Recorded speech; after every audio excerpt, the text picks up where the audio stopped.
Baik, Assalamualaikum warahmatullahi wabarakatuh. Waalaikumsalam warahmatullahi wabarakatuh. Alhamdulillahilladzi arsala rasulahu bil huda wa dinil haq liyudhhirahu 'ala dini kullih wa kafa billahi syahida. Asyhadu an la ilaha illallah wahdahu la syarikalah wa asyhadu anna Muhammadan abduhu wa rasuluh. Allahumma shalli ala Muhammad wa ali Muhammad. Asbahna ala fitratil Islam wa kalimatil ikhlas wa ala dini nabiyina Muhammadin sallallahu alaihi wasallam wa ala millati abina Ibrahim hanifa wa ma kana minal musyrikin. Alhamdulillahirabbil alamin. Segala puji hanya bagi Allah Subhanahu wa taala. Pada kesempatan pagi hari ini Allah masih mengizinkan kita bersama untuk bersama-sama hadir dalam kajian rutin kita, kitab Kajian Islam, Ilmu Pengetahuan dan Peradaban ISMI Sleman. Nah, untuk edisi pekan ini, alhamdulillah, Bapak Ibu yang berbahagia, kita telah dibersamai dengan Bapak Dr. Haji Sumedi MA, dosen Manajemen Pendidikan Islam Universitas Islam Negeri Sunan Kalijaga, yang pada kesempatan pagi hari ini akan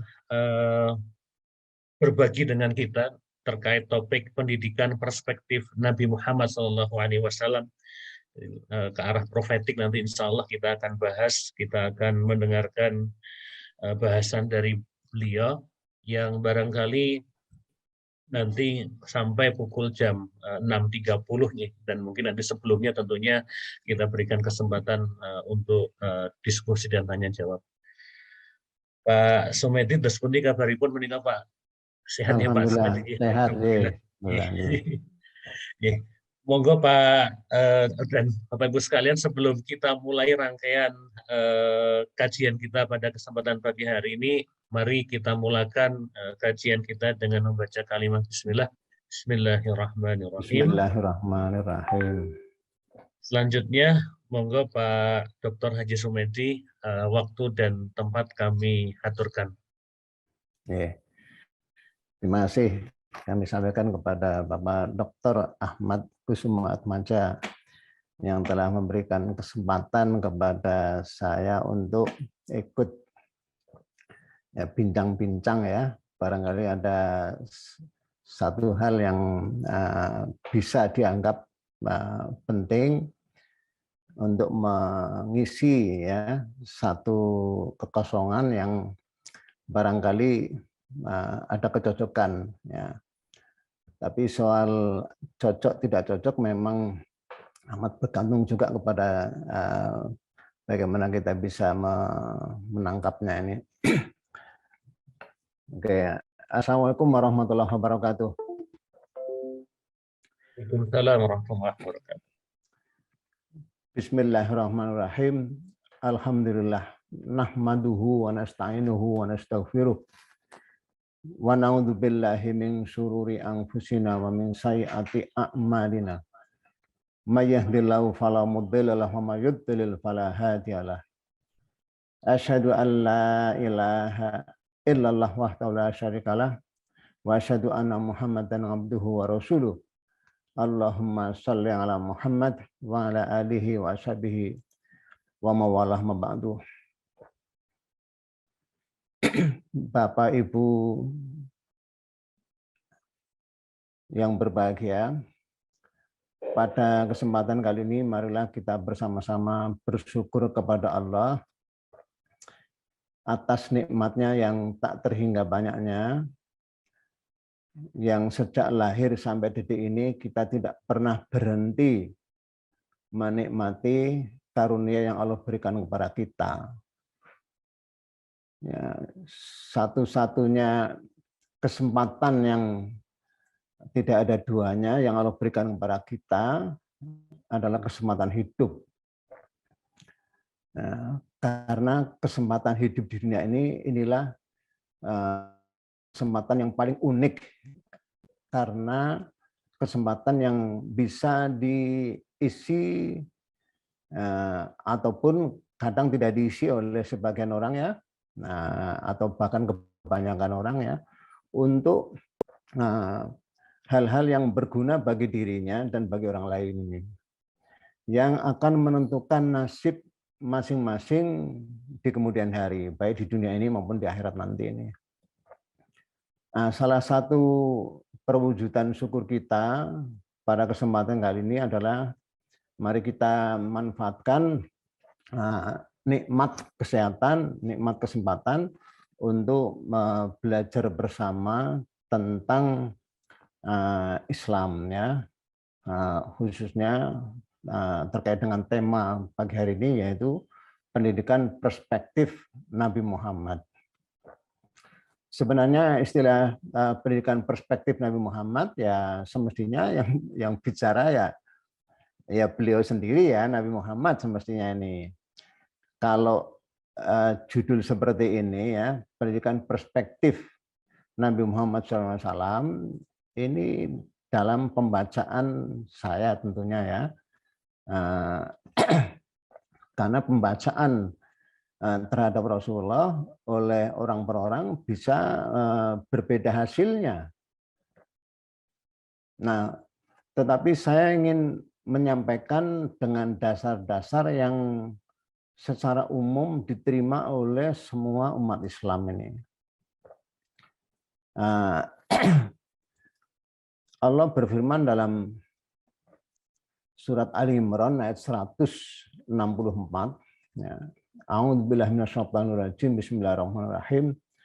Laqad manallahu 'alal mu'minina idz ba'atsa fihim rasulan min anfusihim yatlu 'alaihim ayatihi wa yuzakkihim wa yu'allimuhul kitaba wal hikmah wa in kanu min qablu lafi dhalalin mubin. Sungguh Allah telah memberikan karunia kepada orang-orang beriman, yaitu ketika Dia, yakni Allah, mengutus di tengah-tengah mereka seorang rasul dari kalangan mereka sendiri yang membacakan kepada mereka ayat-ayat Allah sebagai pesan-pesannya, dan juga telah mensucikan mereka serta mengajari mereka Alkitab dan hikmah. Dan sungguh mereka, yakni umat yang hidup pada zamannya, sebelumnya adalah orang-orang yang berada dalam kesesatan yang nyata. Jadi umat Muhammad waktu itu dikomentari Allah lafi dhalalim mubin, dalam keadaan tersesat dengan kesesatan yang nyata ini. Nah, menurut teks ayat ini kita diberitahu bahwa kita sebagai orang beriman itu telah diberi karunia, ya, karunia yang besar berupa seorang rasul, seorang utusan yang bernama Muhammad Sallallahu Alaihi Wasallam, atau dalam sebutan yang lain Ahmad, ya, karena dalam hadis disebutkan bahwa Ahmad dan Muhammad itu untuk orang yang sama, yaitu Muhammad bin Abdullah.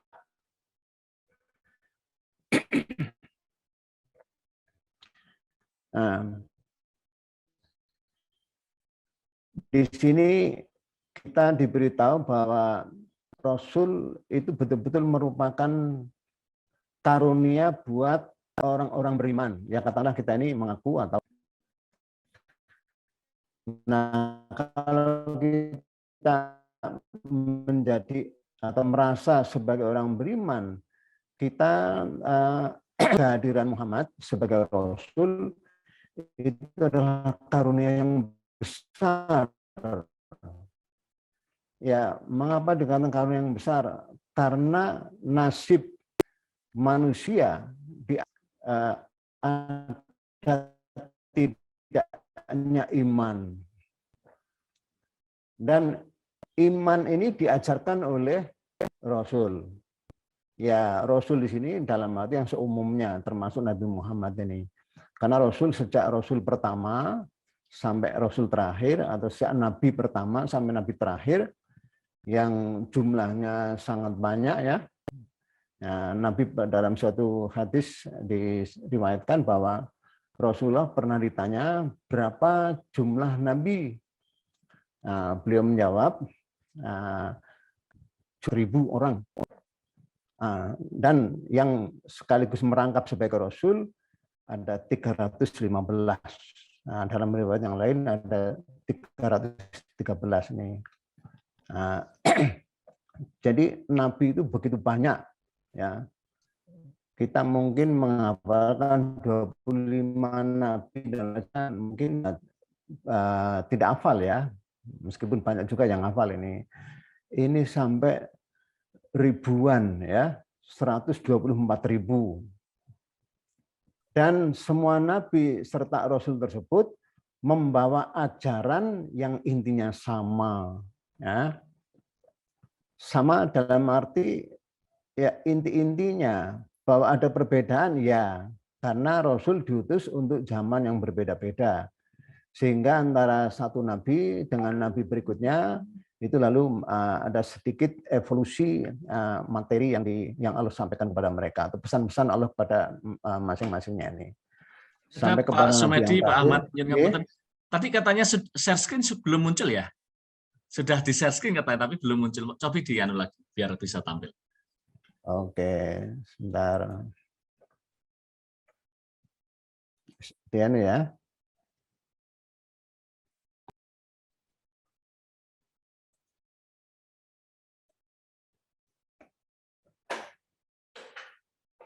Sudah terlihat? Sampun, Pak. Oke. Kalian bisa mendengarkan suara saya dengan jelas nggak? Jelas, Pak, jelas nih. Jelas, oke. Nah, pada di slide show rumian, Pak, di slide show, jadi ini belum besar begitu. Bentar.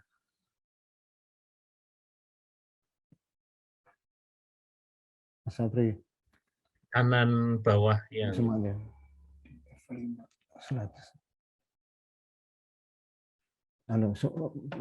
Besar dibesarkan. Slide show. Bentar ya. Oke. Nah, sudah. Sampun, Pak. Oke, matur nuwun. Nah, terkait dengan pendidikan perspektif Nabi Muhammad SAW, saya menggunakan data atau informasi yang menurut saya valid, yaitu sebagaimana komentar Aisyah sebagai istri Rasulullah SAW yang sangat berjasa dalam mengembangkan atau mengawetkan ya ajaran Islam. Beliau pernah ditanya bagaimana akhlak Rasulullah, lalu beliau menjawab kana khuluquhu Al-Qur'an. Akhlak beliau adalah Al-Qur'an. Yang kita kenal Al-Qur'an itu ya firman Allah yang Allah turunkan kepada Nabi Muhammad SAW sebanyak 30 juz atau 114 surat, mulai dari surat Al-Fatihah sampai surat An-Nas, yang itu sudah sangat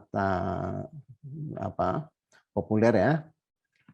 Nah, Al-Quran itulah sumber yang kata sebagian ulama, sumber yang otentik tentang Islam. Bahkan Al-Quran itu memuat ajaran-ajaran para nabi terdahulu, sejak nabi pertama atau rasul pertama sampai rasul terakhir.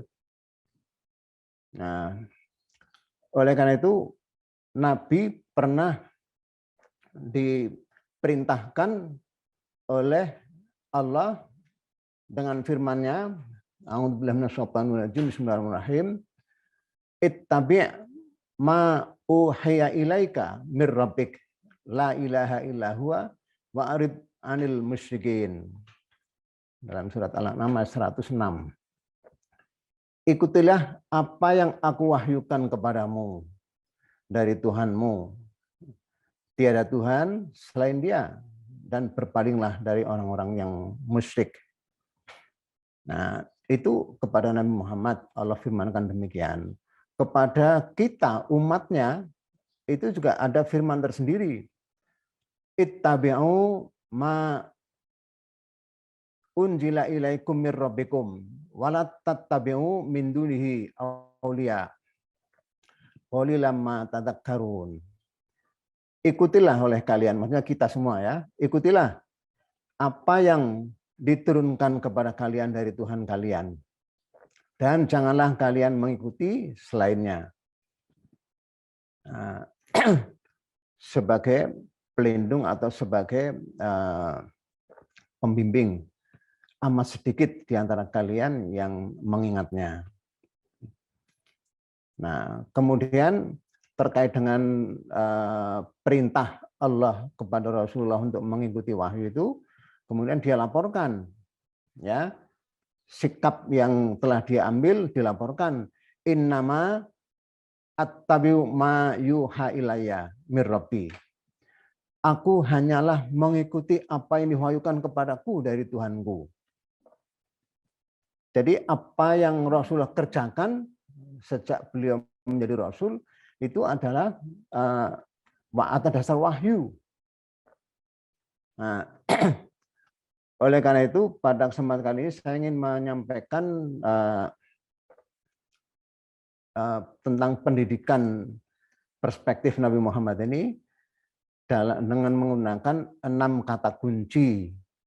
Ya, yang pertama holik dan makhluk. Ya.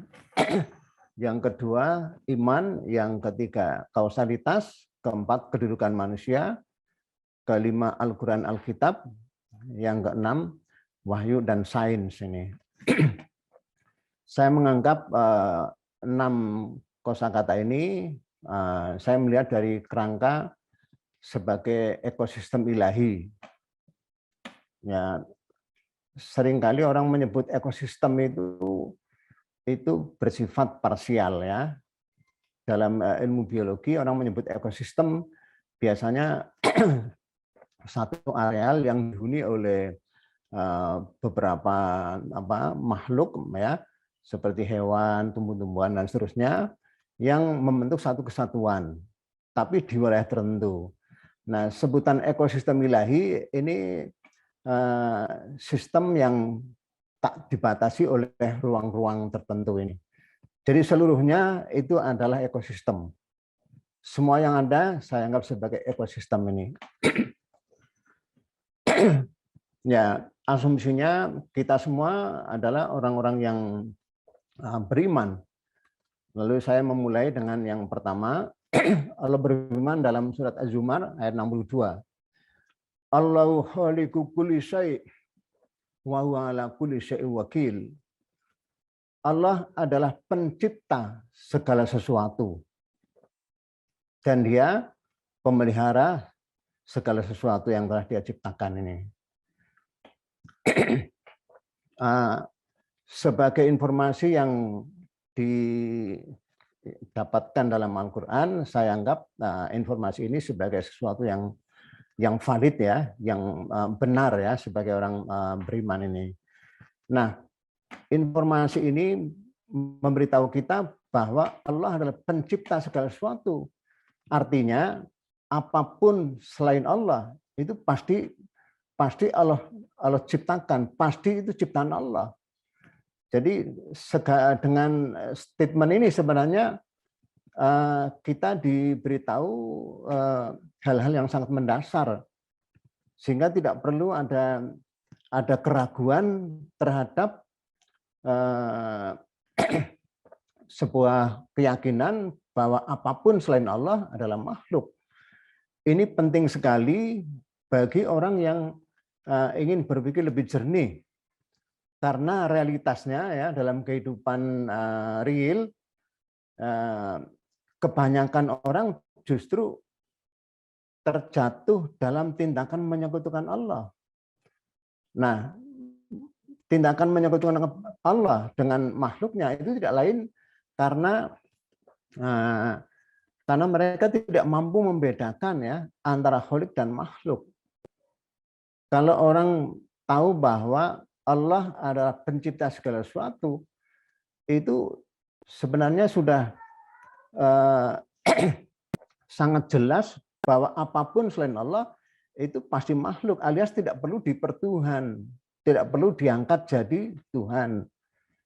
Nah, dia pasti posisinya sama dengan kita. Sama dalam arti apa? Sebagai makhluk. Allah menyederhanakan menjadi kulusai kok. Kulusai itu adalah segala sesuatu selain Allah. Itu posisinya adalah sebagai makhluk. Dia pasti lebih rendah daripada Allah.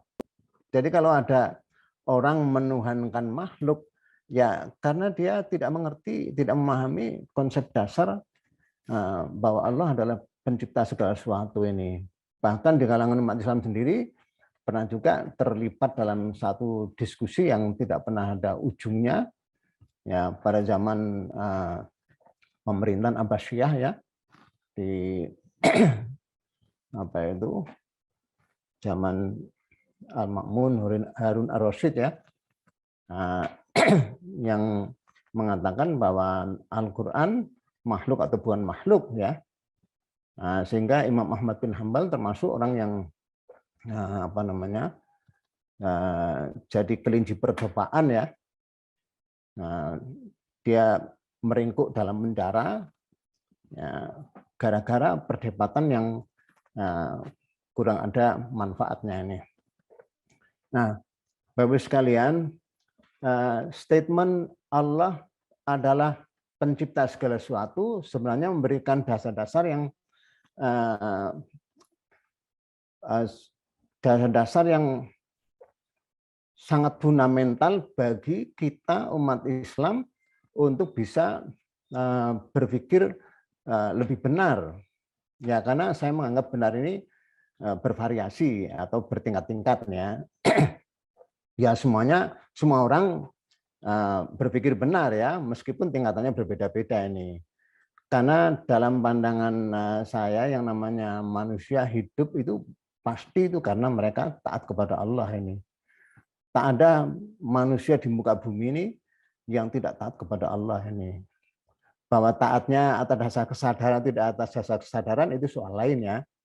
Misalnya yang seseorang dia bertahan hidup ya, seperti saya lah. Saya ini hidup sampai sekarang umur hampir 60 tahun ya. Itu ya pasti karena ada ketaatan kepada Allah. Setidak-tidaknya dalam hal fisik kita ini bisa bertahan karena taat, misalnya karena makan, minum, menghirup oksigen ya. Nah, itu adalah ketaatan. Karena tubuh kita akan bertahan kalau kebutuhan tubuh terpenuhi. Nah, kata para ahli biologi, kebutuhan pokok manusia itu adalah fisik manusia maksudnya ya, tubuh manusia itu membutuhkan makan, minum, oksigen. Kalau terpenuhi akan sehat. Itu adalah sebuah ketaatan. Jadi ketaatan kepada Allah adalah taat kepada sunnahnya atau taat kepada aturannya atau syariatnya. Jadi misalnya orang yang dikatakan penjahat ya, saja. Nah, di sisi lain dia juga orang yang taat kepada Allah. Taat dalam hal kaitannya dengan tubuh manusia misalnya, tubuhnya misalnya ini. Nah, pada ayat ini juga kita diberitahu bahwa hubungan antara Allah dengan makhluk itu adalah hubungan kausalitas. Nah, sehingga menurut para ahli di kalangan Islam, ya semua hukum yang Allah berlakukan pada makhluknya itu adalah hukum kausalitas. Termasuk mukjizat sekalipun dia adalah kausalitas. Ya.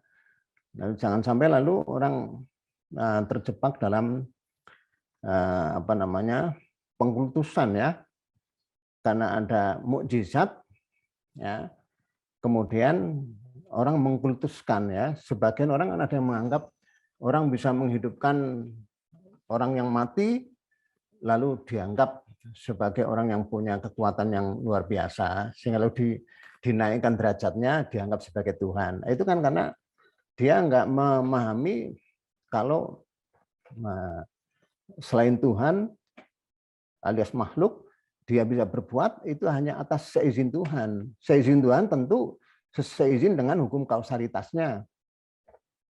Ya, dalam kasus-kasus yang diabadikan dalam sejarah, misalnya ada Nabi Musa bisa menggunakan tongkatnya, dilemparkan kemudian berubah jadi ular. Ya, itu bukan dalam kekuasaan Nabi Musa. Ya, tetapi itu dalam kekuasaan Tuhan, itu pun masuk dalam kategori hukum kausalitas ya. Nah, tujuannya kenapa kalau lalu perlu ada mukjizat yang secara bahasa mukjizat itu adalah melemahkan ya. Siapapun yang melawan Allah itu akan mukjiz, akan Allah lemahkan ini. Nah, tujuannya sebenarnya adalah untuk mengenalkan manusia kepada adanya Tuhan. Ya cukup mengenal saja ya, mengenal hanya Tuhan, karena kalau mengetahui yang sesungguhnya siapa Tuhan, saya kira manusia tidak punya kapasitas ya, tidak punya kemampuan yang memandai ini. Ya bagaimana mungkin kita makhluk yang punya keterbatasan, punya kekurangan, akan bisa mengetahui Tuhan yang absolut, yang dalam bahasa agama laisa kamitslihi syai'un, ya, tak ada yang serupa dengannya. Itu yang menurut sebagian orang dikatakan bahwa mustahil manusia bisa mengetahui hakikat Tuhan yang sesungguhnya, karena tidak ada perangkat ke sana. Dan yang bisa mengetahui hakikat Tuhan yang sesungguhnya ya hanya Allah saja. Kalau manusia ya itu hanya sejauh pemahaman manusia ini. Ya, bahkan dalam agama Tao ya, agama Tao yang kitabnya sampai ke tangan kita, di sana ada disebutkan begini di bagian awal ya. Tuhan yang dijelaskan dengan kata-kata atau bahasa itu bukanlah Tuhan yang sesungguhnya ini. Tuhan yang sesungguhnya itu Tuhan yang tidak bisa diungkapkan dengan bahasa ini. Nah, itu yang dalam bahasa Al-Quran dikatakan laisa kamitslihi syai'un. Kita cukup mengetahui bahwa dia ada. Nah, hakikatnya seperti apa? Walau alam ya. Walaupun para sufi ya seperti Ibnu Arabi, ya Jalaluddin Rumi dan seterusnya itu sudah berusaha untuk mengenal dia yang sesungguhnya. Ya, mereka menggunakan istilah makrifat. Ya, tapi makrifat yang mereka inginkan tetap saja tidak bisa memenuhi keinginan mereka, yaitu mengetahui Tuhan apa adanya ini. Karena mengetahui Tuhan apa adanya sama halnya dengan menginginkan dirinya jadi Tuhan yang maha kuasa, yang maha mengetahui ini. Karena kan tidak mungkin manusia akan menjadi Tuhan, tidak mungkin. Manusia yang manusia, Tuhannya Tuhan. Sebutan Allah adalah pencipta segala sesuatu, sebenarnya memberitahukan bahwa yang ada itu hanya dua, yaitu kalau bukan Allah, ya makhluk. Nah, lalu kedudukan makhluk, ya. Nah, dalam pandangan Al-Quran, dalam pandangan ajaran yang dibawa oleh Nabi Muhammad, makhluk secara umum itu mempunyai kedudukan yang sama, yaitu di bawah Allah ini. Semua makhluk apapun wujudnya, malaikat, rasul, nabi, manusia biasa, atau hewan, atau benda-benda mati, itu seluruhnya memiliki keterbatasan. Itu ciri khasnya ya. Keterbatasan artinya dia tidak mempunyai kekuatan yang absolut. Kekuatan yang absolut itu hanya dimiliki oleh Allah semata. Sehingga hanya Allah lah yang layak dipertuhan, yang layak diimani sebagai Tuhan yang sesungguhnya. Nah, sementara yang lain ya, itu mesti di bawah Allah. Karena dia di bawah Allah, maka tidak layak dijadikan Tuhan. Sehingga wajar kalau Allah memberikan informasi kepada kita bahwa orang-orang yang menjadikan makhluk sebagai pelindung itu bagaikan orang yang berlindung kepada sarang laba-laba ya. Sarang laba-laba itu kan sangat lemah ya, sangat lemah. Jadi kalau orang berlindung kepada makhluk itu seperti berlindung kepada sarang laba-laba ini. Jadi kena angin aja dia sudah bisa kabur ini ya. Nah, pada statement Allah pencipta segala sesuatu itu juga ada penjelasan tentang kedudukan manusia, bahwa manusia dalam pandangan Allah, dalam pandangan Al-Quran, itu posisinya di bawah Allah, di atas semua makhluk yang lain. Nah, itu di bawah Allah, di atas semua makhluk yang lain. Nah, ini. Sebenarnya kalau kita menyadari bahwa kita manusia adalah makhluk yang paling tinggi, sementara yang lain itu Allah ciptakan untuk kepentingan kita. Nah, kita sudah dalam posisi yang aman ya, tidak akan terjatuh dalam tindakan menyekutukan ini. Oleh karena itu sebutan manusia berada di bawah Allah, di atas makhluk yang lain, itu hanya kalau orang itu beriman.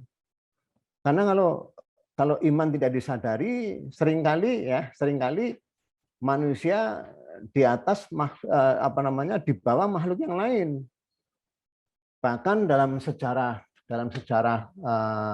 di Indonesia ini ya, pernah ada juga kasus ya, munculnya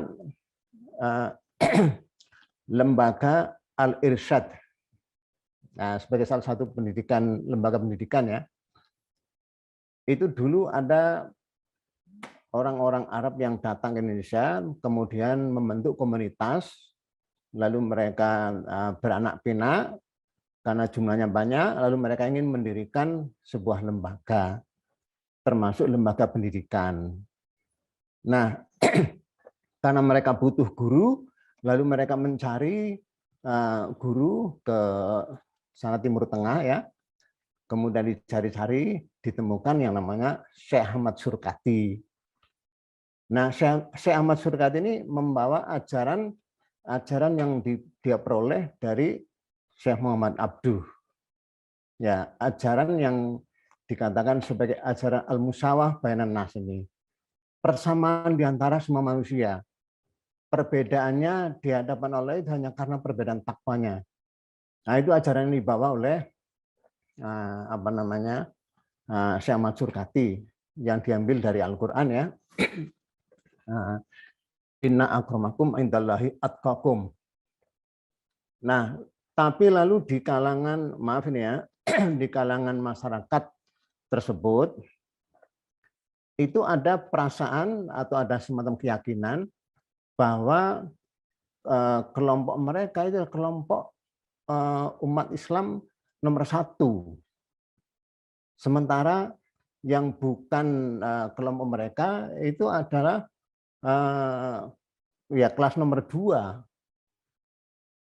Sehingga tradisi yang dikembangkan, ya ini berdasarkan sejarah ya, catatan yang saya pernah baca, tradisi yang dikembangkan misalnya seorang anak itu menghormat kepada orang tuanya sedemikian rupa. Ya, misalnya cium tangan misalnya. Kemudian kalau berdoa itu yang memimpin itu adalah mereka. Ini adalah dalam rangka untuk mensosialisasikan bahwa mereka lebih tinggi daripada orang-orang yang bukan kelompok mereka. Nah, setelah mendapatkan pelajaran dari Syekh Ahmad Surkati, ajaran yang menyatakan bahwa semua manusia sama, perbedaan di hadapan Allah hanya karena takwanya, yang muncul adalah perubahan situasi atau tradisi di kalangan mereka. Semula cium tangan lalu tidak ini ya. Kemudian biasanya yang berdoa itu kelompok mereka, kemudian bukan. Nah, ini mereka tersinggung, karena tersinggung lalu Syekh Ahmad Surkati dikeluarkan. Setelah dikeluarkan lalu mendirikan apa yang namanya Al-Irsyad. Nah, itu sejarahnya antara lain begitu ya. Bisa dibaca dalam bukunya Deliar Nur ya.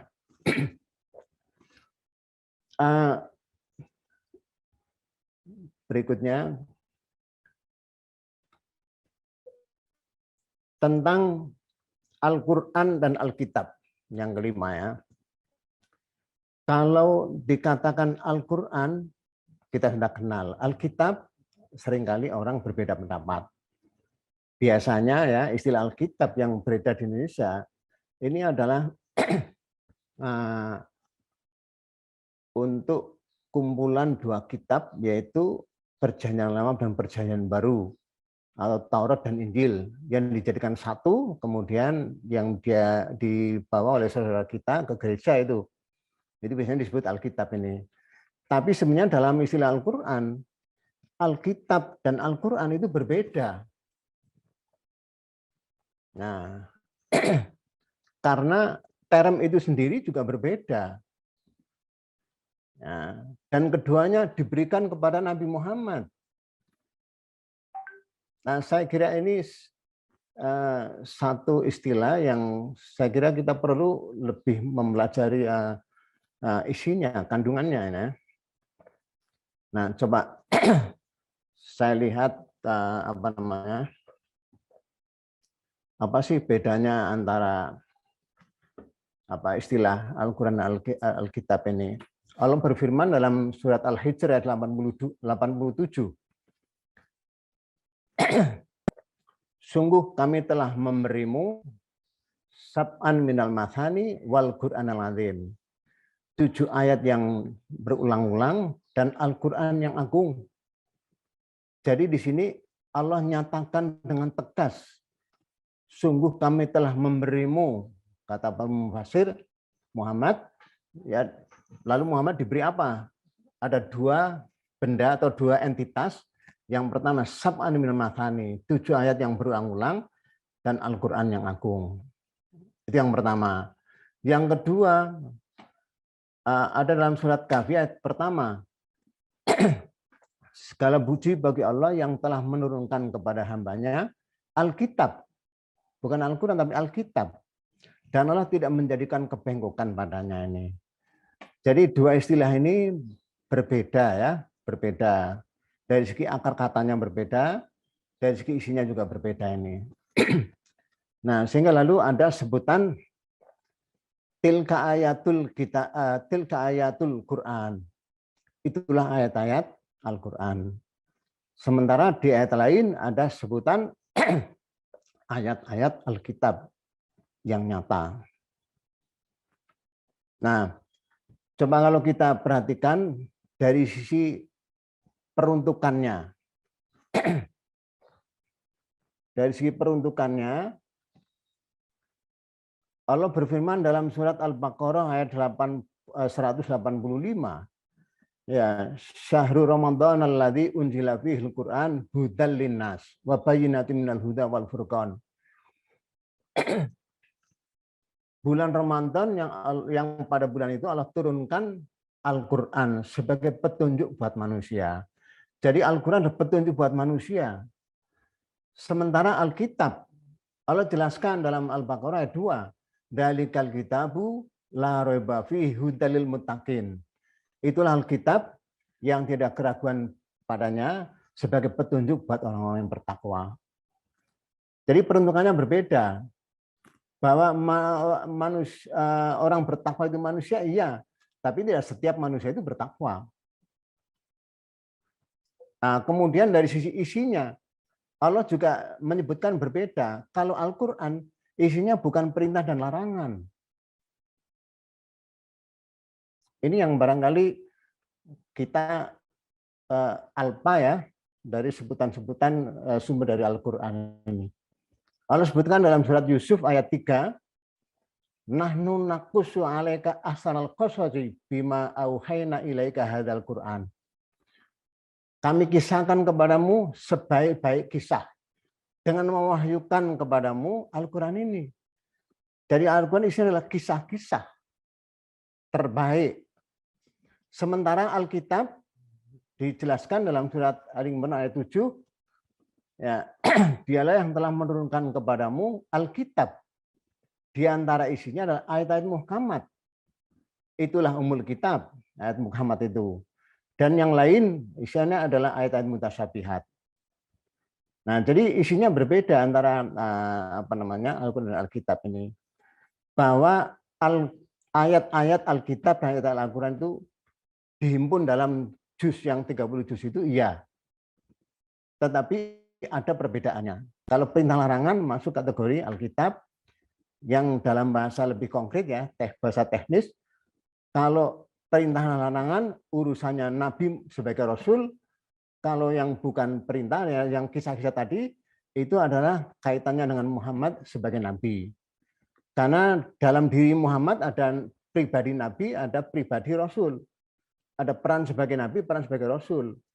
Al-Quran itu peran Muhammad sebagai Nabi, Alkitab peran Muhammad sebagai Rasul. Lalu yang terakhir yaitu persoalan wahyu dan sains ini. Ini juga perlu saya tekankan bahwa wahyu itu sebagai petunjuk dari Allah, itu sepihak Allah turunkan ya, memang sengaja sebagai petunjuk buat manusia. Sementara sains itulah produk akal kita manusia dalam rangka memahami sunatullah. Dan sains itu tidak pernah mencapai kebenaran final. Ya, belum ada sejarahnya sejak Adam sampai sekarang. Misalnya ada seorang manusia yang bisa mengetahui kebenaran final. Itu belum pernah ada ini.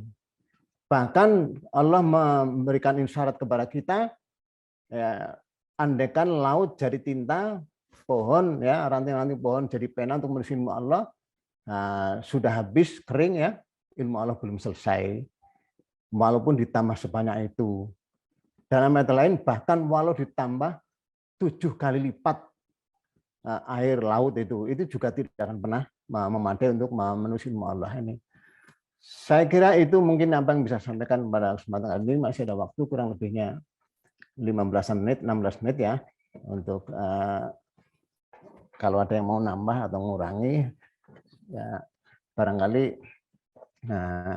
bisa dikonfirmasikan lebih jauhnya. Terima kasih Pak. Jazakallahu khairan katsir Pak Dr.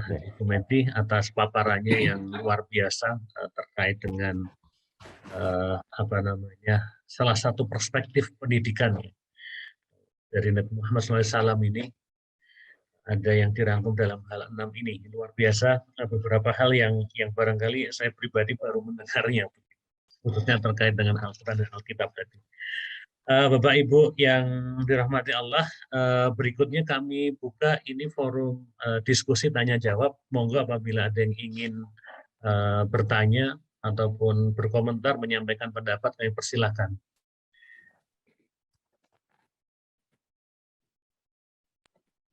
Pak Ahmad? Iya, monggo Pak. Iya, boleh saya bertanya? Iya, monggo Pak. Jadi kalau misalnya Pak Sumedi ya, Pak Dr. Sumedi yang kami hormati, terima kasih atas materi yang telah disampaikan, sangat menarik begitu ya. Mungkin saya ingin mencoba menarik diskusi tadi itu pada konteks sekarang ya, pada konteks kekinian gitu. Menurut Bapak sejauh mana kata-kata kunci ini telah terimplementasikan dalam pendidikan kita sekarang gitu ya. Dan kalau misalnya ada yang belum, apa kira-kira tantangannya, masalahnya begitu. Terima kasih. Ya, terima kasih Bapak Ahmad Akbar Susamto ya, selaku Ketua IJMI Cabang Sleman ya. Sebenarnya istilah define ekosistem ini ya istilah saya sendiri ya. Tapi saya menggunakan istilah itu, saya bangun dari berbagai macam data, dari sebagian dari ayat yang sudah saya sampaikan ya, bahwa semuanya itu hidup dalam sistem yang terkontrol penuh oleh Allah ini. Lalu implementasinya sejauh mana dalam kehidupan pendidikan ini? Ya, ini lagi-lagi soal kebijakan ya, kebijakan pemerintah nih. Kalau sejauh yang menjadi wilayah efektif saya, ya saya selalu menyampaikan kepada ya mahasiswa ataupun mungkin jamaah yang ngaji di tempat saya sosialisasikan ya bahwa hidup itu mau tidak mau ya, kalau ingin bahagia ya itu maksud mengikuti petunjuk Tuhan ini, petunjuk Allah ini. Kalau di Eropa misalnya ya orang meninggalkan agama ya karena mereka merasa bahwa agama yang mereka praktekkan itu bukan mencerahkan, bukan menyejahterakan atau menyelamatkan mereka, tapi itu menindas mereka. Menurut saya wajar kalau orang-orang Eropa lalu meninggalkan gereja, ya meninggalkan abad pertengahan, kemudian mereka menuju kepada Renaissance, lalu kemudian muncul humanisme. Ya manusia ini kan makhluk yang paling layak untuk dihormati, sehingga wajar kalau lalu manusialah yang menentukan segalanya, termasuk baik, buruk, benar, salah itu adalah harus diukur oleh manusia. Ya itu Eropa yang konteks backgroundnya berbeda dengan kita umat Islam Indonesia ini. Menurut saya sebuah kemajuan kalau dari hidup dengan dasar agama yang dianggap menindas kemudian lepas dari cengkraman gereja, menurut saya itu hal yang wajar. Saya menganggap itu sebagai sesuatu kemajuan ini. Jadi dari percaya kepada katakanlah Trinitas, kemudian meninggalkan Trinitas menuju kepada ateis, menurut saya itu sebuah kemajuan ya. Tapi di sisi lain ya, menurut saya itu juga sikap yang agak kurang lebihnya agak sedikit ceroboh ya atau gegabah ini.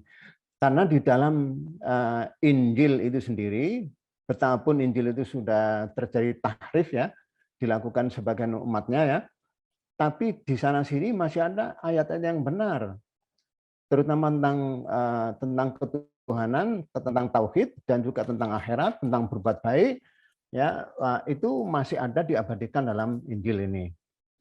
Sehingga ketika mereka menolak sama sekali kitab Injil, akibatnya lalu mereka betul-betul hidup humanisme, menjadi humanis murni hanya dengan dasar manusia, pikiran manusia, kemampuan manusia, lalu tidak mengindahkan sama sekali firman Tuhan. Yang terjadi ya, sains dan teknologi mereka maju sedemikian rupa, tetapi spiritualnya kosong, hampa. Sehingga lalu mereka tidak bisa merasakan bahagia yang sebagaimana bahagianya yang dilakukan oleh atau yang dirasakan oleh Nabi Muhammad misalnya ini. Itu tidak bisa ini.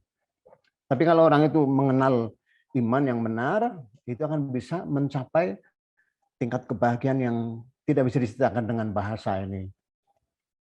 Ya, jangankan di akhirat nanti, di dunia ini saja kalau orang itu beriman, ya mengikuti petunjuk wahyu, nggak bisa diungkapkan dengan bahasa kebahagiaan itu. Ali bin Abi Thalib itu pernah berkomentar begini, andaikan penghuni surga itu merasakan seperti yang saya rasakan, alangkah bahagianya mereka ini. Itu Ali bin Abi Thalib di dunia yang masih hidup itu sudah bisa menggambarkan betapa bahagianya orang beriman itu.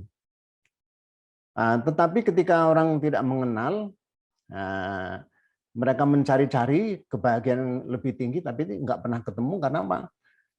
Karena petunjuk untuk meraih kebahagiaan yang tertinggi tidak pernah mereka temukan atau belum ditemukan ini. Nah, praktek dalam kehidupan sehari-hari menurut saya pendidikan di Indonesia ini belum, Pak. Karena ya belum ya. Misalnya ya kalau saya lihat dari sisi tujuan pendidikan nasional kita ya, ini misalkan terbentuknya manusia yang beriman dan bertakwa kepada Tuhan Yang Maha Esa, berakhlak mulia, sehat, berilmu, cakap, kreatif, mandiri, dan menjadi warga negara yang demokratis serta bertanggung jawab. Itu di Undang-Undang Sisdiknas kita ini. Jadi tujuannya adalah membentuk manusia yang beriman, bertakwa, berakhlak mulia, sehat, berilmu, cakap, kreatif, mandiri, dan seterusnya. Sampai ada 10 hal di situ. Itu disebutkan pertama kali adalah beriman, kedua bertakwa. Tapi saya belum melihat ada program-program pendidikan yang orientasinya atau tujuan program itu adalah untuk mewujudkan iman dan bertakwa. Seringkali iman dianggap sebagai sesuatu yang tidak bisa dibuktikan.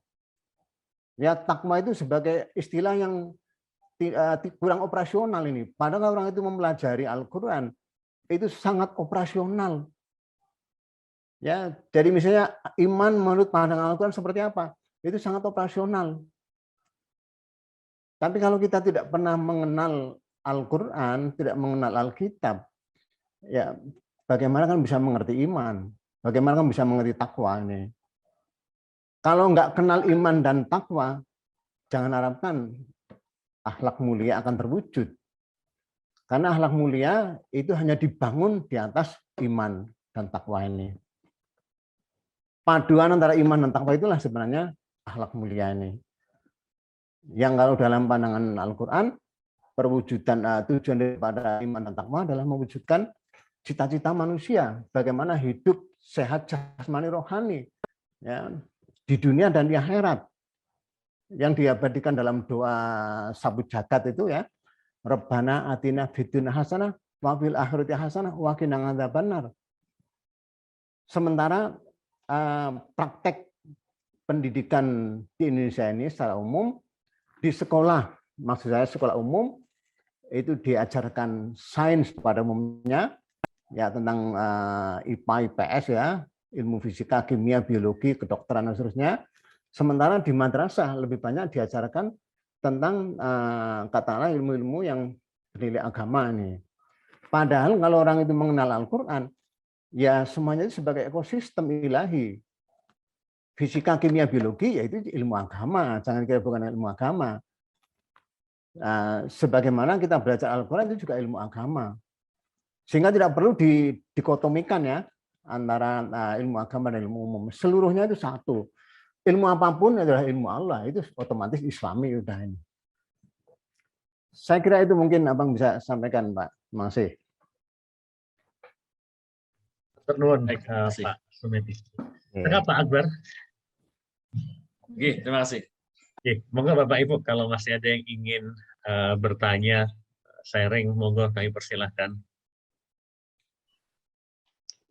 Mohon izin Pak Ahmad.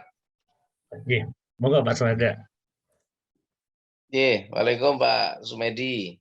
Waalaikumsalam warahmatullahi wabarakatuh. Alhamdulillah, terima kasih ini sudah dapat pencerahan pagi-pagi sambil masih agak ini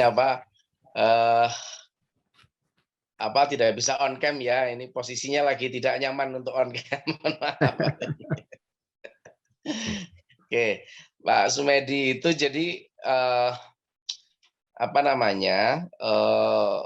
memang ini selalu ini ya perbedaan ini dalam memberikan pandangan antara perlu nggak kita membedakan antara ilmu agama dan tidak agama kira-kira gitu ya. Jadi bahwa Pak Sumedi kan menyatakan itu sebagai ekosistem ya, ekosistem ilahiyah lah kira-kira begitu.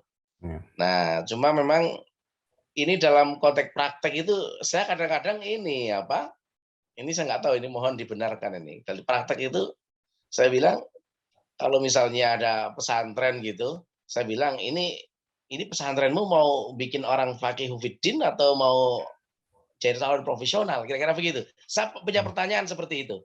Jadi kalau kamu pondok itu mau didik calon kiai atau calon ulama, ya berarti kamu harus dalam di pembelajaran yang khusus ilmu fikih, mantik dan sebagainya. Tapi kalau kamu ingin mendidik calon profesional, misalnya calon engineer, calon direktur, calon pengusaha, ya sudah agamanya ya ilmu hal aja lah yang bisa untuk ibadah standar kira-kira begitu. Nah, kira-kira dalam prakteknya saya seperti itu kira-kira. Kira-kira mohon koreksi ini Pak Sumedi ini. Jadi saya kadang-kadang untuk memudahkan, menggambarkan, memetakan fokus orang itu, "You mau jadi apa?" "Oh, saya mau jadi pengusaha." Ya sudahlah. Berarti kalau memang jadi pengusaha ya ilmu agamanya yang minimal seperti ini, kira-kira begitu. "You mau jadi kiai ya berarti seperti ini." Nah, kira-kira gimana nih? Mohon arahan ini Pak Sumedi, pencerahan ini. Ya, saya kira sudah betul ya kalau saya memperkenalkan istilah ekosistem ilahi atau divine ecosystem ini ya. Itu untuk menghilangkan konsep dikotomi keilmuan. Nah, sementara kenapa dalam praktek sejarahnya praktek kehidupan real itu berbeda?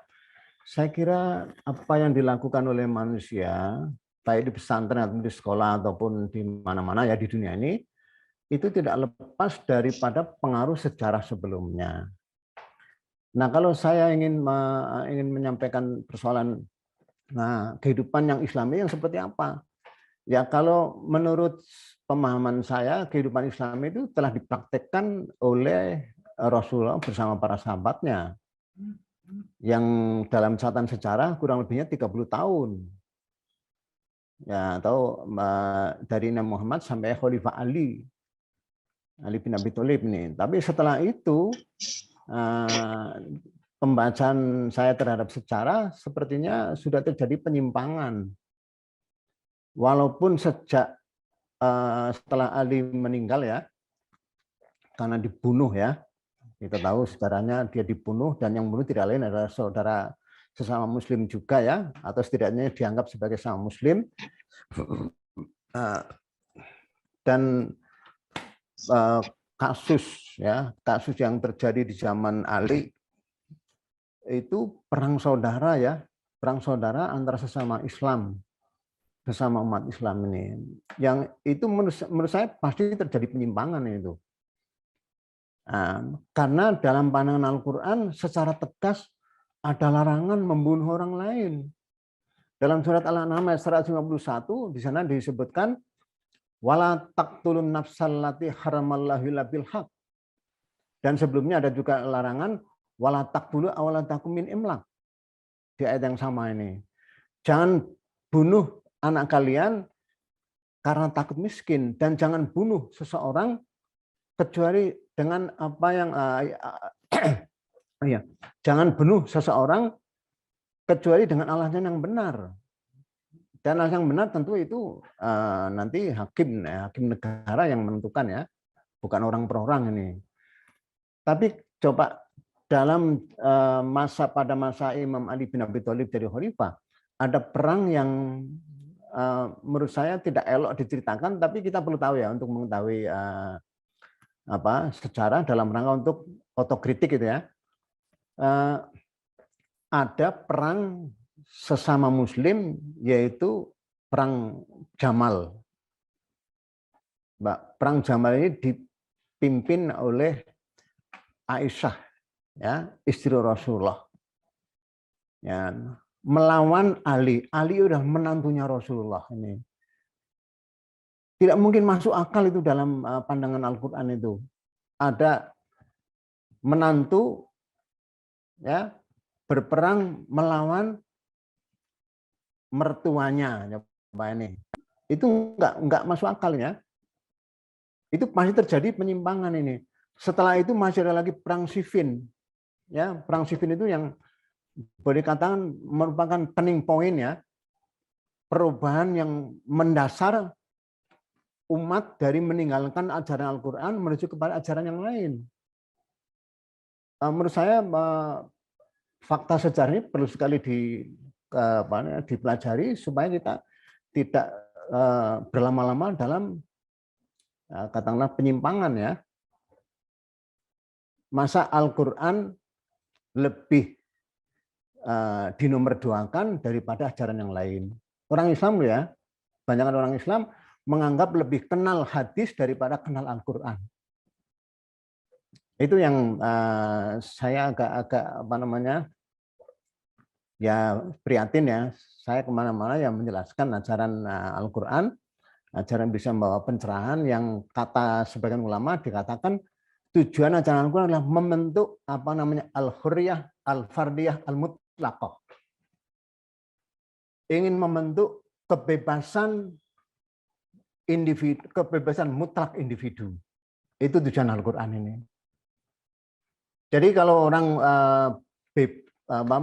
takut dengan liberalisme, istilah liberalisme ya, kebebasan ya, justru Al-Quran ingin membebaskan manusia dari segala macam ketertindasan. Itulah Al-Quran.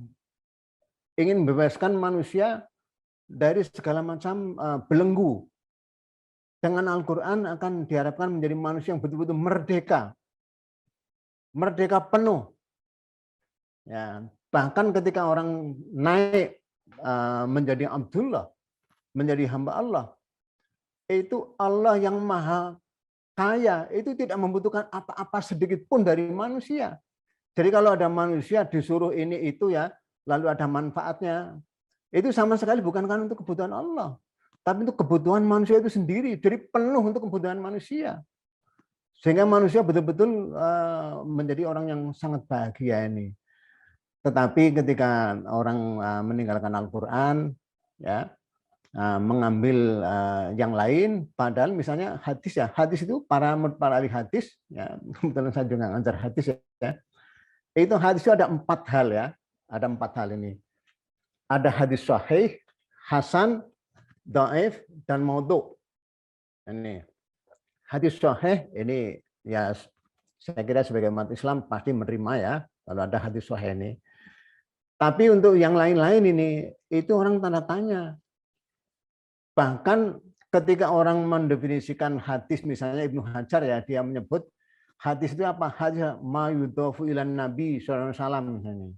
Apa yang disandarkan kepada Nabi, itulah hadis ini. Tetapi ketika dipraktekkan dalam kehidupan real, itu definisi yang dikemukakan oleh Ibnu Hajar tidak mudah untuk dipraktekkan ini. Karena hadis ternyata tidak hanya yang disandarkan kepada Nabi Muhammad, juga kepada sahabat. Sehingga lalu ada hadis hasan, ada hadis ada hadis maktu ya, hadis yang tertentu disampaikan kepada Rasulullah. Ini. Jadi problemnya problem kebijakan ya, problem kebijakan. Oleh karena itu umat Islam jangan hanya menjadi penghafal Quran ya, penghafal Quran harus ditingkatkan ya, tapi terus memahami maksudnya dan mengamalkannya. Kalau orang mengenal Quran, mengamalkan Quran, sibuk waktunya dari lahir, dari menjadi mukallaf sampai kepada akhir hayat misalnya umur 80-90 tahun, itu habis untuk mengamalkan Al-Quran ya, menjadi orang yang katakanlah ideal ini. Tapi kalau orang sudah sibuk dengan yang lain, tentu Al-Quran akan terabaikan ini. Tapi Quran juga jangan dianggap sebagai sesuatu yang rumit. Ini sangat sederhana. Untuk mengajari generasi yang diharapkan tadi ya, sebagai birokrat atau apa ya, itu dibutuhkan waktu yang tidak terlalu lama kok. Belajar iman tidak terlalu lama kok. Ya. Ya. Jadi kalau kita ingin hidup normal ya kita butuh 2 ilmu. Setiap orang butuh 2 ilmu. Yang pertama ilmu tentang iman, ya mungkin ditambah dengan ibadah ya. Yang kedua ilmu tentang bagaimana mencari rezeki. Itu 2 ilmu wajib, tapi dalam sejarah pernah yang dikatakan oleh sebagian ulama, ilmu wajib itu agama, sementara ilmu yang lain dikatakan hanya taraf wajib kifayah. Nah, itu problemnya ini. Kalau hanya sebagai taraf wajib kifayah, misalnya belajar kedokteran itu hanya wajib kifayah ya, itu problem. Ya. Seorang ahli fisika itu hanya wajib kifayah, itu jadi problem ini. Semestinya kalau dalam konsep pemikiran saya, setiap orang wajib punya 2 ilmu. Wajib ya. Ilmu pertama terkait dengan bagaimana beribadah kepada Allah dengan baik. Ilmu yang kedua bagaimana kita mendapatkan harta untuk kehidupan ya. Jadi kan bisa menghidupi diri dan keluarga secara normal. Tidak bergantung kepada atau mengharapkan bantuan dari orang lain. Meskipun setiap orang tidak bisa hidup tanpa bantuan orang lain ini. Saya menyebutnya ada wajib ain, itu yang pertama. Yang kedua, wajib mukhayyar. Wajib yang kita diizinkan memilih. Boleh menjadi ahli fisika, boleh menjadi dokter, bisa juga seorang politisi, seorang apa saja yang penting ada iman menyertai mereka ini. Kalau ada iman, mereka tidak akan menyimpang dalam bermuamalah ini. Tidak, dalam bahasa sederhananya tidak akan maksiat seperti korupsi misalnya ini. Saya kira itu, jadi sudah bagus dalam menurut saya komentarnya. Masih Mas. Matur nuwun Pak Sumedi ini atas paparannya, dan kalau kita bicara diskusi pendidikan ini 1 jam nggak akan cukup ya Pak. Jadi luar biasa problemnya, luar biasa juga tantangannya, apalagi dikotomi itu sudah kita rasakan sejak kita masuki jenjang pendidikan, bahkan sampai sekarang juga. Nah, ini ternyata sudah jam 6.37 nih. Bisa kita cukupkan nih Pak Akbar nih. Nah, mungkin sebagai penutup ada closing statement dari Pak Dr. Haji Sumedi, monggo Pak, closing statement. Oke. Terima kasih. Jadi sebagai penutup, saya ingin mengajak Bapak sekalian untuk lebih membesarkan ya, besarkan forum seperti ini. Ya, forum seperti ini maksudnya ya sering diadakan diskusi tapi yang mendasar ya, yang mendasar, jangan hanya bagian-bagian yang tepi. Bagian yang tepi itu biarkan aja, tapi yang kalau untuk forum-forum komunikasi untuk peningkatan, ya saya kira kita perlu bimbingan wahyu. Saya kira itu Pak. Terima kasih. Terima kasih Bapak Dr. Haji Sumedi yang pagi hari ini telah mencerahkan kita semua pada kajian kitab Ijmi Sleman. Sekali lagi terima kasih jazakumullah khairan kepada Bapak Dr. Haji Sumedi dan Bapak Ibu sekalian rahimahullah, karena sudah jam 6.39 maka kajian kita pada kesempatan pagi hari ini bisa kita akhiri. Dan mari bersama-sama kita tutup kajian pada kesempatan hari ini dengan membaca kalimat tahmid dan doa penutup majelis. Alhamdulillahirabbil alamin.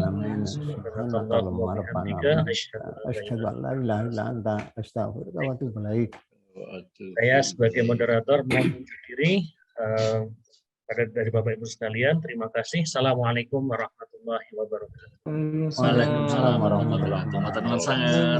Sangat Pak Sumedi. Terima kasih Pak Sumedi. Waalaikumsalam.